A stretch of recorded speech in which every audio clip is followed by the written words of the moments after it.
यानंतर एक मोठी बातमी, पिंपरी चिंचवडमध्ये भाजपच्या इच्छुकांनी आत्मक्लेश आंदोलन केलंय। भाजपमध्ये सुरू असलेल्या इन्कमिंगला इच्छुकांनी विरोध केलाय। बाहेरून आलेल्यांना उमेदवारी दिल्यास बंडखोरी करण्याचा इशारा भाजपमधल्या पदाधिकाऱ्यांनी केलाय। कशासाठी आंदोलन करता तुम्ही? पक्षामध्ये 8 सक्षम उमेदवार असताना त्याच्यामध्ये अनेकांनी इलेक्शन लढलेलं आहे। मी तर तुम्हाला माहिती आहे 6 वेळा कॉर्पोरेटर होतो माझी मापडे। आम्हाला कोणालाही संधी दिलं असेल तर आम्ही आंदोलन केलं नसतं। आज आमच्यापैकी कोणाला संधी दिलं नाही। तुम्ही दुसऱ्या पक्षामधून इम्पोर्ट करताय इकडे आणि त्यांना परत तिकीट देणारे असं ऐकायला आलं। हे चुकीचं आहे ना। आमच्यावर जो काही अन्याय झाला हे आम्ही लोकांपर्यंत पोहोचवणार, 1 to 1 घरापर्यंत जाणार की आम्ही भाजपचे कट्टर निष्ठावंत आहोत, पण आमच्यावर अन्याय झालाय, तुम्ही निर्णय घ्या, आमचं काय चुकलं हे तुम्ही सांगा। अहो नागरिकांनी सांगितलंय आम्हाला की तुम्ही घ्या, आता तुम्ही मागे हटू नका। जे ज्यांना कोणाला डावललेलं आहे ते आम्ही ताकद दाखवून देणार। बंडखोरी करणार तुम्ही? पण आता वेगळं लढणार आहे, आता अपक्षात मधनं नाही तर दुसऱ्या पक्षाने आम्हाला जर चान्स दिला तर आम्ही तिकडनं पण करू शकतो। याचा अर्थ कदाचित बंडखोरी पण म्हणू शकतो तुम्ही। आपण पाहिलं तर मुंबईत प्रवेश झालेत, मात्र या ठिकाणी आता हे क्लेश आंदोलन असंच सुरू असलेलं आपल्याला एकूण पाहायला मिळत आहे। रणजित जाधव, TV9 मराठी, पिंपरी। एक मोठी बातमी, अंबरनाथमध्ये ग्रीन सिटी प्रभाग क्रमांक 29 मध्ये मतदानादरम्यान गोंधळ झालाय। ईव्हीएम आणणाऱ्या कर्मचाऱ्यांकडेच बोगस आय कार्ड असल्याचं समोर आलंय। अंबरनाथमध्ये ईव्हीएम आणणाऱ्या कर्मचाऱ्यांकडेच बोगस आय कार्ड असल्याचं समोर आलंय।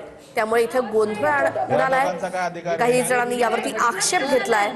ईव्हीएम ज्यांच्याकडनं आणलं जात आहे त्या कर्मचाऱ्यांकडेच बोगस आय कार्ड आढळलंय। अंबरनाथच्या ग्रीन सिटी प्रभाग क्रमांक 29 मध्ये गोंधळ। ईव्हीएम घेऊन येणाऱ्या अधिकाऱ्यांकडेच म्हणजेच या कर्मचाऱ्यांकडेच बोगस आय कार्ड आढळलेलं आहे। हे कर्मचारी आहेत ईव्हीएम घेऊन येणारे आणि त्यांच्या गळ्यात असलेलं आय कार्ड हे बोगस असल्याचं कळतंय। त्यावरती कोणतीही माहिती दिलेली नाही असं दिसतंय। काही ज्यांच्याकडे आयडी प्रूफ नाहीये। तर पुण्यामध्ये शिंदेंच्या शिवसेनेतील नाराज पदाधिकाऱ्यांची बैठक सध्या सुरू आहे। रवींद्र धंगेकर यांच्या उपस्थितीत या बैठकीला सुरुवात झालेली आहे। या आधी देखील पुण्यात महायुतीच्या बैठका झाल्या, मात्र त्याला रवींद्र धंगेकर यांना निमंत्रण देण्यात आलेलं नव्हतं। पुण्यासाठी भाजपसोबत युती नको असं शिवसेनेच्या पदाधिकाऱ्यांचं म्हणणं आहे आणि त्यासाठीच रवींद्र धंगेकर यांच्या उपस्थितीत एक बैठक सध्या पुण्यात सुरू आहे शिंदेंच्या शिवसेनेतील नाराज पदाधिकाऱ्यांची। सविस्तर आहे। अंबरनाथच्या मातोश्री नगर परिसरामध्ये पोलिसांकडून सौम्य लाठीचार्ज करण्यात आलेला आहे।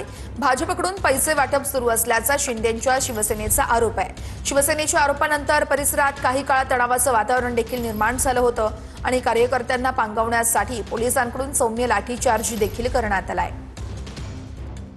अंबरनाथमध्ये पुन्हा एकदा शिवसेना व भाजपमध्ये वाद झालेला आहे।